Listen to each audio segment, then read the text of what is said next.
Olá, boa tarde. Daqui Marco Souza, do projeto Verdade do Corpo. E antes de mais quero dizer que dá-me um gozo tremendo fazer estes vídeos. Estes vídeos é um compromisso que eu tenho todas as semanas, de temas que eu considero que são muito importantes partilhar, para as pessoas ouvirem também. E muitos deles são inspirados por casos reais que vejo nas consultas, e há uma pessoa, há um caso, uma situação ou outra que me inspira a fazer este vídeo e no qual é o exemplo deste vídeo que eu vou partilhar hoje. Eu, se fosse falar das pessoas que me ajudam a inspirar para este vídeo, cada vídeo teria a ser direito a ser dedicado a uma pessoa específica. Mas sei que a pessoa que está a ouvir este vídeo sabe com quem eu estou a falar e eu também não quero expor, por isso agradeço por esta inspiração que me deram, porque no fundo a inspiração vem daquilo que eu encontro nas consultas, não só pela informação que sai, não só também pela forma como eu vejo, mas também depois dos resultados, não é? Porque só faz sentido partilhar conhecimento quando sabemos que ele é valioso para devolver uma maior resposta e compreensão e bem-estar a este trabalho que nós fazemos. E neste caso em particular é um tema que já conheço há muito tempo e é um tema que vem já das minhas bases de formação na área da psicossomática clínica e humanista, mais especificamente da nova medicina germânica, que é uma terapia não convencional e que não é ainda completamente validada e certificada pelos meios académicos, mas aqui tínhamos que falar um pouco sobre o porquê disso acontecer. Mas no fundo é uma terapia que trabalha com a inteligência biológica e com a origem emocional das doenças. Uma das pessoas mais importantes nesta descoberta foi o Dr. Eric, creio que é o Dr. Hammer, que eu não recordo agora o primeiro nome, que ele descobriu este modelo graças a uma tragédia que ele teve na vida dele, no qual ele perdeu o filho precocemente e passado meio ano começou a desenvolver sintomas neoplásicos oncológicos na próstata. Então ele aí começou a perceber que há uma relação entre certos dramas e certas doenças vêm para reparar os dramas emocionais, que no caso dele, um cancro da próstata significava um sintoma de um luto da perda de um filho. Porquê? Porque a próstata é o órgão e a glândula que lança os espermatozoides, é a glândula que está responsável pelo processo de fertilidade. E quando há um cancro significa que esse órgão está em hiperprodução, ou seja, quer repor filhos. E quando há um sintoma grave neste sentido, significa que o corpo está em hiperprodução, o que normalmente poderá originar um processo oncológico. E na base desta informação ele elaborou um conjunto de investigações, no qual até agora têm sido muito úteis e na minha prática clínica também me ajudam também a ser muito mais preciso em relação a certos sintomas que as pessoas podem apresentar e dá-me assim um panorama mais generalizado e muito mais concreto sobre aquilo que a pessoa pode trazer. Mas sem entrar aqui neste conhecimento, que isto requeria já uma formação inteira, eu quero aqui trazer aqui um tema específico que está relacionado com a biologia do ser humano. E é uma relação entre a biologia e a filosofia. É uma relação entre aquilo que nós sentimos e aquilo que nós pensamos. E neste caso estamos a falar da noção de tempo. O que é tempo? E claro que nós aqui temos muitas pessoas a falarem sobre a noção do tempo. O que é o tempo?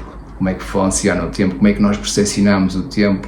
Sendo o ser humano a única espécie viva que é capaz de conseguir criar um construto linear sobre o tempo. Também saber se o tempo é algo que realmente é algo linear, com princípio, meio, fim, ou se o tempo é algo circular, como também acreditavam os gregos e algumas culturas sul-americanas. No entanto, a biologia não mente. E o tempo está relacionado com a noção de ter espaço vital. Em última análise, em vez de nós entrarmos agora num processo mais abstrato e mais racional sobre o que é o tempo, a forma mais direta de perceber como é que funciona o tempo em nós é através da noção de espaço vital. Porque segundo a medicina nova germânica e segundo a psicossomática clínica e humanista, tempo é igual a qualidade de espaço vital. Isto é, tempo é a sensação que tenho o meu próprio espaço, em que eu consigo respirar, em que agora eu tenho o meu tempo para estar para mim. E quando uso o meu tempo, eu sinto-me vivo, eu sinto-me viva. E tempo para a biologia é ar, é vida, é a sensação de eu poder respirar num ambiente puro, na qual nesse ambiente eu posso ser livre, ser eu próprio e dar asas a esta aventura que se chama vida. É por isso que na psicossomática clínica, tempo equivale a ar, a O2. E irei procurar dar exemplos com questões, com situações práticas e situações reais. Mas olhando isto de um senso comum, numa lógica biológica, nós sabemos que quando nós temos tempo para nós, tempo de qualidade, nós sabemos que é nesses momentos em que sentimos que podemos respirar. Tempo é vida. É por isso que se diz que na nossa sociedade o valor mais importante que nós podemos transacionar é o tempo. Porque ao fim e ao cabo nós estamos a vender a nossa vida, estamos a vender o nosso tempo a um trabalho, a uma profissão, a alguma atividade, na qual quando nós damos essa vida, nós recebemos algo em troca, que pode ser questões de reconhecimento, dinheiro, afeto, etc. Mas o importante é que na nossa sociedade se diz que tempo é vida. É por isso que é importante nós estarmos conscientes do que é estar no tempo. E estar no tempo, biologicamente, é estar alinhado com aquilo que nós chamamos vida, com o nosso ar interno, com o nosso espaço vital. E na sua ausência, nós vamos somatizar isso no nosso corpo e vamos criar compensações. Podem ser desde somáticas, mentais, psicológicas e emocionais. E eu vou dar um exemplo, e vou dar aqui alguns exemplos para perceber a lógica do tempo e para perceber como é que o nosso corpo pode ser afetado pela ausência de tempo ou de falta de espaço vital ou falta de um ambiente purificado. E dar aqui o exemplo das crianças que apresentam como sintoma crises asmáticas. Acontecem muitas vezes, e certamente há pessoas que estão aqui a ver este vídeo, devem ter situações que conhecem de crianças com asma, e a asma é uma solução de sobrevivência por parte da criança quando a criança sente que no seu espaço e no seu ambiente está um ambiente pesado, ou há falta de ar, ou há falta de poder respirar e poder ser eu próprio. Pode ser sintoma de que na família há muita pressão à volta dela. Pode ser uma questão de dinheiro, pode ser questão de família, pode ser outras questões que estão envolventes, ou pode ser, por exemplo, porque os pais têm uma espécie, a criança sente que os pais estão a viver um ambiente pesado, em que não se falam, é chamado um ambiente lavrado, ainda há conflitos lavrados em torno deles, ou pode ser um ambiente em que os pais vivem em conflito, em discussões, chamado broncas, que até está relacionado com a parte dos brônquios, bronquites, em que já a própria linguagem em si nos dá aqui sinais de que por vezes quando nós vivemos certas situações na nossa vida relacionadas com a questão de um ambiente pesado, duro ou conflituoso, a solução para a criança poder respirar é ter espasmos bronquiais, isto é quando ela começa a querer respirar fundo, que é para poder resgatar uma maior taxa de oxigênio para poder conseguir viver. Então a asma acaba por ser um sintoma de sobrevivência quando o ambiente está sufocante. E o nosso corpo fala, e no caso da criança, ela fala através do sintoma. Ou seja, a nossa biologia é incrível. A nossa biologia procura adaptar-se e é por isso que a asma acaba por ser uma solução para aquela criança. Porque se ela não tiver esses espasmos bronquiais, ela não vai conseguir respirar fundo e conseguir ter o espaço dela para chorar, para berrar, para ser ela própria e para ela conseguir sentir que tem o próprio tempo dela e que se sente segura para ter o espaço vital dela. Isto aqui é um exemplo.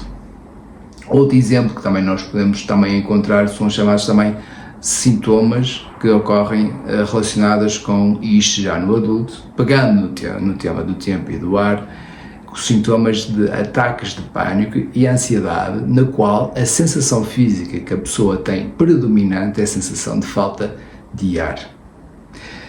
Todas as pessoas que relatam que estão a entrar no limiar de um burnout, no limiar de uma exaustão emocional, ou pessoas que constantemente relatam que sentem ansiedade, no qual sentem que têm dificuldade em respirar, que sentem que não conseguem respirar, que sentem que vão morrer, que chega um momento em que parece que o ar me falta, muito claramente essa pessoa está num processo de negação do seu tempo pessoal.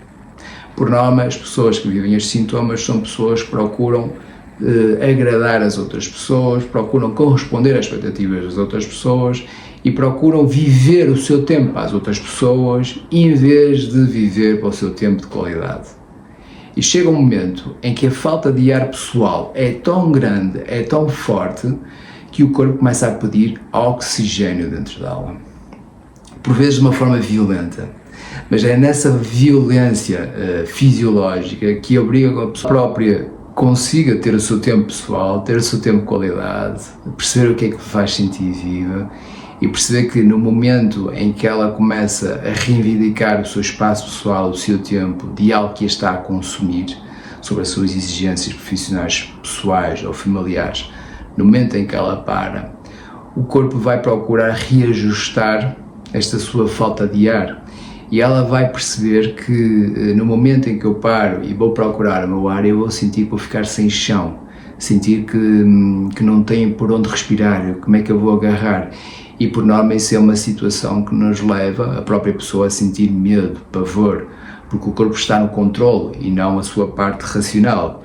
E normalmente a pessoa que vive esta questão da ansiedade e a questão também de exaustão emocional, ela vai precisar obrigatoriamente de recuperar o seu espaço pessoal, o seu espaço vital, de recuperar aquilo que lhe faz sentir viva, respirar, conectar-se, conseguir fazer circular a sua energia para conseguir ter força para dizer não.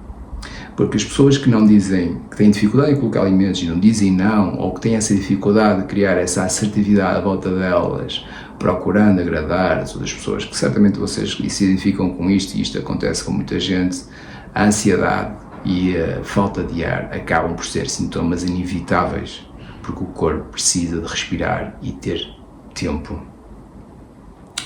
Outra situação, por exemplo, outra situação em que também encontro várias vezes são as chamadas somatizações pulmonares.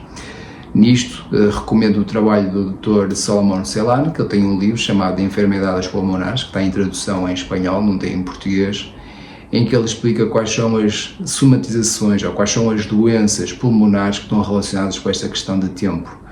E muitas das vezes, quando alguém vive infecções pulmonares ou doenças relacionadas com o aparelho respiratório, quer se atinja em termos de brônquios, sobretudo brônquios, da trama bronquial ou alvéolos, muito possivelmente está relacionado com temas de ar, de falta de tempo ou de falta de interação com situações que me dão vida.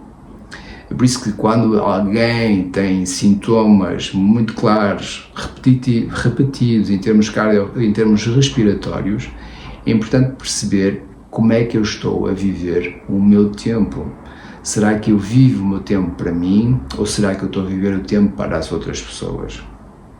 E é lógico que numa sociedade como esta, como é programada, uma sociedade utilitária, uma sociedade de transição, uma sociedade de interações, é inevitável que o nosso tempo por vezes pode ser negado, pode ser obstruído, ou pode ser vendido também, não é?